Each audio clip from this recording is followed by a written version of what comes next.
हो गई? तुम्हें शर्म नहीं आ रही जरा भी? अनन्या ने ऊंची आवाज में उस पर चिल्लाया। अभिनव को समझ नहीं आया कि वो क्या कहना चाहती है। एक पल के लिए तो उसे लगा कि शायद अनन्या जान चुकी है कि वही टाइगर है। तुम बात गोल गोल घुमाओ मत और सीधा बताओ कि क्या मैटर है। अभिनव भी हाफता हुआ अनन्या पर चिढ़ते हुए बोल पड़ा। अनन्या ने कुछ भी जवाब नहीं दिया और उसे गुस्से भरी आंखों से घूरते हुए अपने मोबाइल की स्क्रीन दिखा दी। अभिनव ने उस स्क्रीन को गौर से देखा और उसे एक फोटो नजर आया। उस फोटो को देखते ही उसके पैरों तले जमीन खिसक गई और उसके पूरे बदन पर ठंडा पसीना निकल आया। गुस्से से उबल रही अनन्या ने तुरंत ही अभिनव को उसके ऑफिस बुला लिया था। जब अभिनव ने वहां पहुंचकर अनन्या के फोन में एक फोटो देखी तो वो दंग रह गया। ये क्या बकवास है?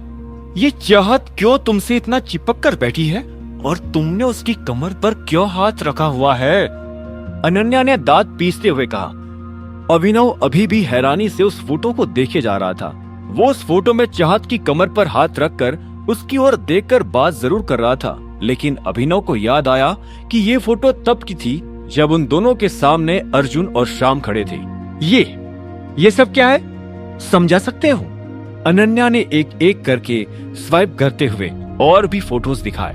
उन फोटोज को देखते हुए ही अभिनव समझ गया कि ये किसी ने पूरी प्लानिंग के साथ खींचे हैं। आखिरी फोटो देखकर ही फिर अभिनव को यह भी पता चल गया कि पार्किंग लॉट में दूर खड़ी गाड़ी में बैठा वो अनजान आदमी उसकी ओर क्यों देखे जा रहा था। उस आदमी ने वो फोटो उसी वक्त निकाला था जब चाहत अभिनव के चेहरे की ओर झुककर टॉवेल का धागा निकाल रही थी। हालांकि उस फोटो को देखकर ऐसा लग रहा था जैसे कि वो उसे किस करने आ रही हो। सभी फोटोज देखने के बाद अभिनव अंदर ही अंदर घबरा रहा था, पर जैसे तैसे अपने आप को शांत करते हुए वो अनन्या के सामने चेयर पर बैठ गया। उसे लगा कि इस सिचुएशन को हैंडल किया जा सकता था, लेकिन उसको इस तरह से रिलैक्स होते देखकर सामने बैठी अनन्या की आंखें और भी बड़ी हो गई थी। इससे पहले कि वो उस पर भड़क उठती, अभिनव ने उससे आराम से पूछा, ये फोटोज तुम्हें किसने भेजी है बताना जरा। कहीं तुमने ही तो हमारे पीछे कोई जासूस तो नहीं लगा रखा? अनन्या को ये सुनकर विश्वास नहीं हुआ और उसने अभिनव के सवाल पर अपना सवाल खड़ा कर दिया। पहले तुम बताओ, ये चाहत तुम्हारी गर्लफ्रेंड है क्या? इतना चिपक कर क्यों खड़े हो दोनों? चल क्या रहा है तुम्हारा चाहत के साथ? अनन्या का सवाल सुनते ही अभिनव ने आह भरते हुए जवाब दिया। तुम क्या बोल रही हो? तुमने ही तो चाहत से कहा था ना कि वो मुझे उस इनॉग्रेशन पार्टी में साथ ले जाए। इनफैक्ट तुमने मुझसे पूछा भी नहीं था इसके लिए। हाँ, मैंने हाँ भरी थी, लेकिन इसलिए क्योंकि मुझे लगा था कि चाहत को तुम्हारी कोई हेल्प चाहिए। पर तुम दोनों बेशर्मों को जरा भी ख्याल नहीं आया मेरी पीठ पीछे इश्क लड़ाते हुए? अनन्या उस पर चिल्ला पड़ी। अभिनव चिढ़ते हुए अपनी चेयर से उठा और वहां से जाने लगा। देखो, जैसा तुम सोच रही हो मेरे और चाहत के बीच वैसा कुछ नहीं है। अब तुम जानो और वो चाहत जाने। ये सब बातें करने के लिए मेरे पास फुर्सत नहीं है।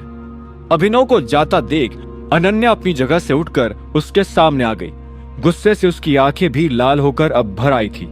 अभिनव, जब तक मुझे इस हरकत का जवाब नहीं मिलेगा तब तक तुम यहाँ से हिलोगी भी नहीं।